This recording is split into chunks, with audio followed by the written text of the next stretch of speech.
Malaysia merupakan sebuah negara yang memiliki masyarakat majmuk berbilang kaum. Sistem kepercayaan seperti kepercayaan kepada Tuhan sangat penting bagi setiap individu di Malaysia kerana kepercayaan kepada Tuhan merupakan prinsip yang terkandung dalam rukun negara. Secara definisi, kepercayaan kepada Tuhan ialah keyakinan wujudnya Tuhan sebagai pencipta alam dan mematuhi segala suruhan yang berlandaskan pegangan agama masing-masing. Dalam erti kata lain ialah setiap kaum di Malaysia tidak terikat pada satu agama sahaja, malahan mereka bebas mengamalkan kepercayaan dan anutan agama masing-masing. Bagi yang mempercayai kepada kewujudan Tuhan, mereka yakin bahawa hidupan di atas muka bumi ini terdapatnya Sang Pencipta yang mentadbir seluruh alam. Oleh sebab itu, wujudnya kesedaran terhadap isu alam sekitar supaya dipelihara dengan baik. Menurut satu artikel online yang menunjukkan peningkatan kesedaran awam dalam kalangan masyarakat yang lebih peka dengan isu alam sekitar. Justru itu, isu mengenai alam sekitar sangat dititik beratkan dalam kalangan komuniti di Malaysia. Seterusnya, sistem kepercayaan menurut agama dari segi konsep insannya adalah agama berperanan penting dalam menjamin kelestarian alam sekitar dan sebagai khalifah di muka bumi, manusia bertanggungjawab untuk melindunginya.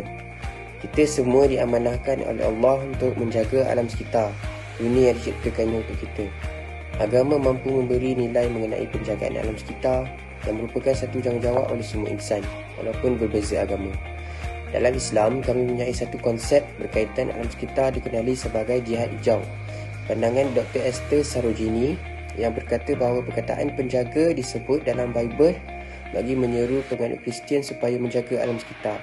Kevin Sun yang mewakili agama Buddha pula berkata, masyarakat perlu mempunyai kesedaran untuk mengiktiraf kuasa institusi agama dan menitik beratkan tentang kepentingan memelihara kelestarian alam sekitar. Falsafah berasal daripada perkataan Yunani yang bermaksud ilmu kecintaan terhadap ilmu pengetahuan. Manakala kepercayaan pula adalah suatu ilmu yang kita pegang dan kita percaya dengan ilmu tersebut berdasarkan bukti dan justifikasi yang telah kita dapat terhadap daripada kepercayaan tersebut. Secara tidak langsung, falsafah dan kepercayaan kepada Tuhan merupakan satu perkara yang tidak dapat untuk kita pisahkan kerana tujuan dua perkara ini adalah kebenaran. Sebagai contoh, kita dapat melihat keajaiban Tuhan daripada perspektif falsafah dan kepercayaan kepada Tuhan dengan melihat alam sekitar kita. Assalamualaikum warahmatullahi wabarakatuh. Saya Isma Zulifah binti Ismail berkaitan dengan sistem kepercayaan terhadap manusia. Sistem kepercayaan terhadap manusia dapat membentuk insan yang mempunyai kepimpinan diri dalam menjamin kelestarian alam sekitar. Hal ini dikatakan demikian kerana kualiti kepimpinan diri berfokuskan kepada kepercayaan dan keyakinan yang terdapat dalam diri seseorang. Kualiti-kualiti kepimpinan diri tersebut mempengaruhi cara pemikiran seseorang yang membawa kepada pembentukan sikap yang positif seperti sikap bertanggungjawab. Sebagai contoh, setiap manusia bertanggungjawab dalam melestarikan alam sekitar dengan cara memelihara dan memulihara sumber-sumber alam. Alam sekitar merupakan anugerah Tuhan kepada makhluknya. Tambahan pula, manusia banyak bergantung kepada sumber-sumber alam semula jadi yang terdapat di muka bumi ini. Oleh itu, sistem kepercayaan membentuk sifat kepimpinan dalam diri manusia supaya manusia dapat berbakti kepada alam sekitar sesuai dengan tujuan penciptaan alam sekitar oleh Allah Subhanahu Wa Taala kepada hamba-Nya.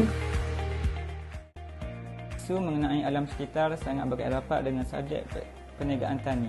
Oleh sebab itu, bidang pertanian merupakan salah satu cara untuk kita mengekalkan keindahan alam semula jadi, seperti menanam pokok. Usaha ini boleh dibuat melalui penanaman semula pokok-pokok yang telah ditebang dan menanam pokok-pokok di tempat yang sesuai yang telah direzakkan oleh pihak kerajaan. Selain itu, salah satu cara untuk kita mengekalkan keindahan alam semula jadi adalah dengan menggunakan bahan semula jadi ketika melakukan aktiviti meracun dalam proses pertanian. Untuk pengetahuan, racun mempunyai dua jenis, iaitu racun organik dan racun kimia.